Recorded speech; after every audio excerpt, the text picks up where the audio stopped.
Hello and welcome to the Fantasy Sanctuary, your one-stop shop for all your fantasy needs. Our single aim is to help you win. And today it's Dynasty Monday. Of course, that means some risers, fallers, some buys, some sells. We're talking it all today. I'm going to walk you through 5 players' value is rising, 5 players whose value is falling, and what you should be doing them. It's always as simple as buy the risers, sell the fallers. We got a little bit more nuance than that here. So the biggest riser this week is Jordan Love.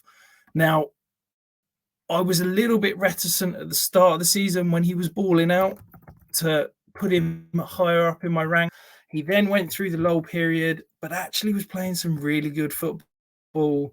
And then the last few weeks, he's just cemented it. I'm now confident that he is the medium-term answer in Green Bay. I think they're going to look to restructure a deal at the end of this season. I think he's going to be there for at least the next 3 to 5 years. So that gives me confidence. He's the QB 10 in game.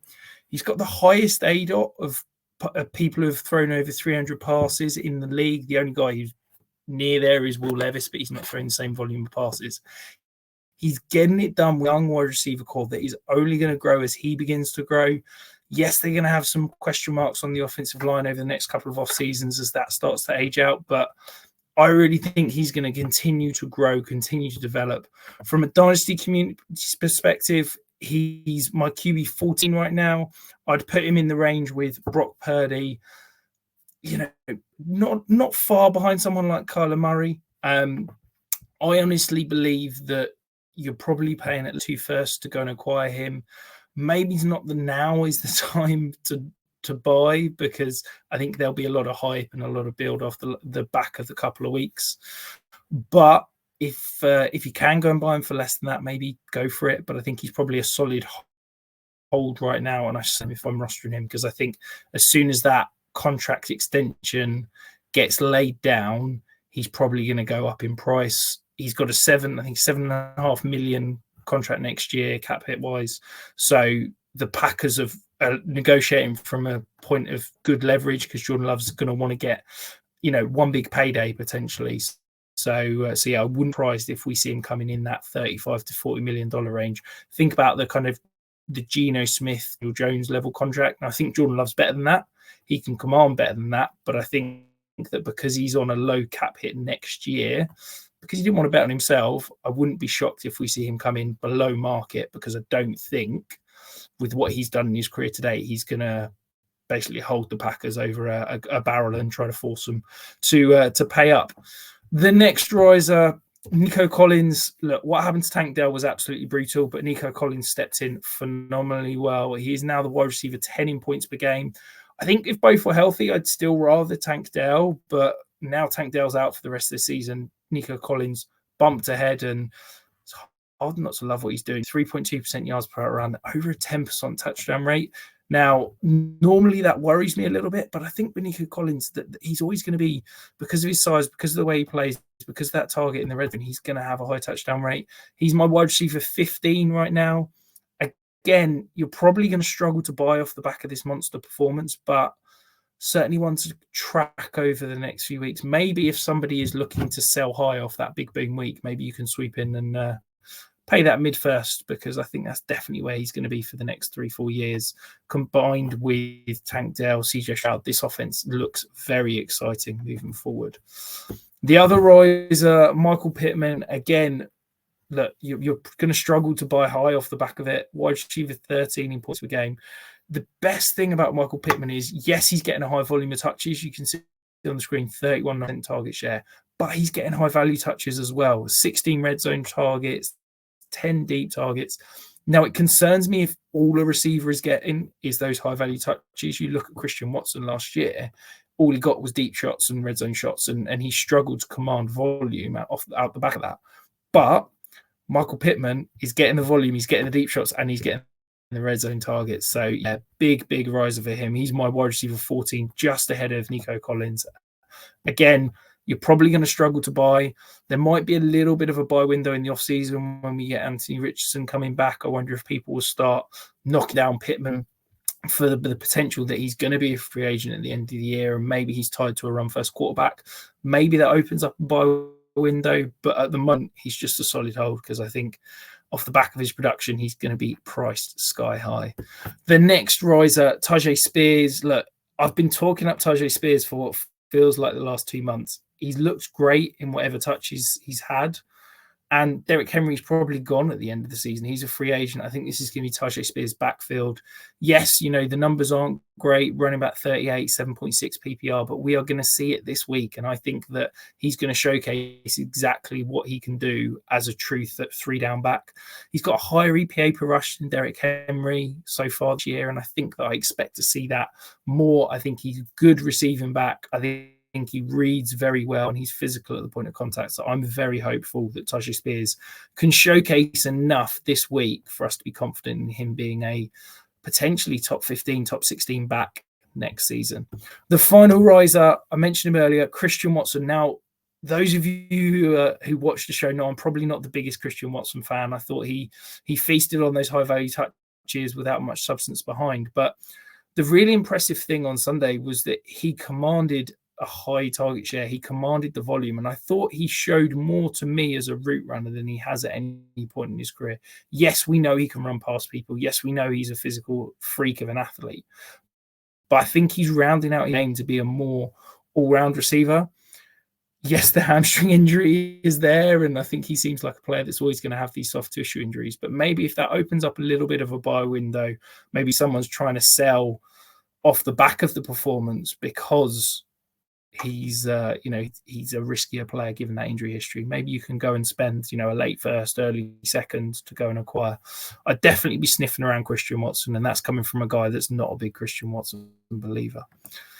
If you are here, if you're liking what you're seeing, make sure you're hitting that thumbs up. We want as many likes as possible, but also subscribe, stick around. I do this show every week.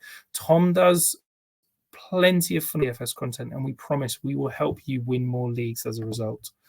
The Fallers, look, I got Ekeler. He was on this list 3 weeks ago. I said that he looked slow, he looked poor. It's only gone down since then. Of 39 qualifying backs with 100 rushing attempts, he's 36th in Duke rate. He's getting the volume. His targets per route runs up above 20%. He's getting the rushing attempts. He just looks cooked, quite frankly. He's running back 15 in points. I would take probably any second round pick, but I think you can get an early one right now. Maybe you have to settle for a mid 2024 pick, but I don't think, he's got a great playoff schedule. Maybe you can try and sell off the back of that, but free agent, I don't expect any team to spend big money. And I think his fantasy relevant days, sadly, are done. I think he's probably going to be, maybe we see a Dalvin Cook season where he's kind of brought in as the 1B, but doesn't really get the work. I just don't see any huge upside for Austin Ekeler now, I'm afraid. The next faller, Rhamondre Stevenson. I was a huge believer in Rhamondre in the offseason. He had that slow start. It felt like he was finally starting to get momentum and show what he can be. And then we get this ankle injury. The Pats offense is falling apart. And he's just not getting it done. You can see on the screen there, 34th of 39 in big rush percentage. That's minimum 100 rushes. He's just not been explosive this year. And I think that I still like the player, but his value is plummeting. And maybe it opens up a buy window where you can, the Patriots are going to get a new quarterback. I imagine they're probably going to invest in the offensive line. I think this offense will be a whole lot better next season. And maybe Rhamondre Stevenson can see a boost off the back of that. So maybe he's a good buy candidate, but maybe you give it another week or so to kind of let that injury settle, let people forget about him, and then you can scoop in and buy. Maybe you can go and get him for a second round pick, because I say a late first is where his value is. I'm high on Rhamondre Stevenson. I don't think you have to pay that to go and acquire him right now. The next faller, another of my guys from the offseason, Jahan Dotson. I've held off dropping him in my ranks. I've held off dropping him in values, but at a certain point, you've just got to accept the volume's just not there. You can see 15.4% target share, 0.9 yards per route run is woeful. He can't even break 10 points per game. Look, I still believe in the talent. I still really like him, but it's hard to be too excited about it. I don't think there's anything exceptional coming out of Washington. I think there's question marks over Sam Howell long term. They've obviously paid Terry McLaurin. I think Jahan Dotson is sadly going to be in that sort of wide receiver 3, wide receiver 4 territory for the next few years, unless something happens to Terry McLaurin that he moves on or is perhaps traded. Jahan Dotson now my wide receiver 39. This is a guy that was in my top 20 at the beginning of the season. It's a painful fall, but you just got to accept what he's putting on the field. And yeah, I would happily take an early second. It would need to be an early one. Ideally, I can get a late first, but that hurts me because I still think he's a fantastic receiver. It's just the opportunity, the talent, they're not forcing the ball to him in ways that perhaps they should. So you've got to buy into what you're seeing on the field. And then the next faller, Adam Thielen. I think he's done now in terms of fantasy production. He's had 5 straight games under 16 PPR points, 1.4 on Sunday. Yes, he was fantastic with that elite target share, but sadly, I think he's probably going to be cast on the scrap heap. I think the Panthers are going to spend an awful lot of resources this offseason building around Bryce Young. I think we're going to see 2, maybe 3 high-priced wide receivers, whether that's in the draft, in free agency, brought in. I think they're going to invest in the offensive line. And I think that Adam Thielen's going to fall into that category as, he'll probably have a couple of boom weeks next year. He's under contract. He's not going anywhere, but I don't think he's going to be a guy that you can consistently put into your lineup week in, week out. So maybe you can sell on name value and that production you had earlier in the season. Maybe you can grab any sort of second round pick for him, but I'd probably take 2/3 for him right now because I do think his days in the fantasy relevant world are well and truly done. And then the final faller, look, this hurts. It feels bad to talk about injured players, but we got to have a conversation. Tank Dell, he was balling. He was phenomenal, an absolute superstar. But he's dropped in value. Wide receiver 18 right now.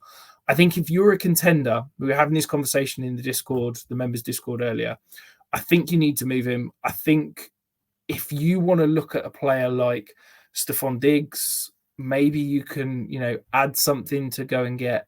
You probably need to add something significant to go and get Tyreek Hill, but maybe even take a DJ Moore or DK Metcalf, something like that, with a little asset on top. Those are the kind of players that you probably need to be swimming around if you're a contender and you need that wide receiver replacement for Dell. If you're a rebuilder, I'd absolutely be knocking down the door of the player. I think if you can get him for a mid to late first, I think if you can pivot off a guy like Stephon Diggs, if you're rebuilding to go and get Tank Dell, I think that he's going to be a top 24 wide receiver, certainly for the next few years to come, and potentially have an even higher ceiling than that. This guy's body control, his route running ability means he's going to be open all the time. And there's definitely a world where he could be an absolute fantasy superstar. So yeah, if you're rebuilding, go and grab. If you're a contender, sadly, maybe it's time to cut bait and look at moving on. Is there someone you disagree with? Is there anybody that I've missed that you wanted me to talk about? Let me know in the comments below. I answer 100% of those questions. Stick around. We've got plenty more content coming this week. Of course, our live preview show for the week 13 and 14 slate. Stick around, hit those likes, and we will get you ready to win those leagues.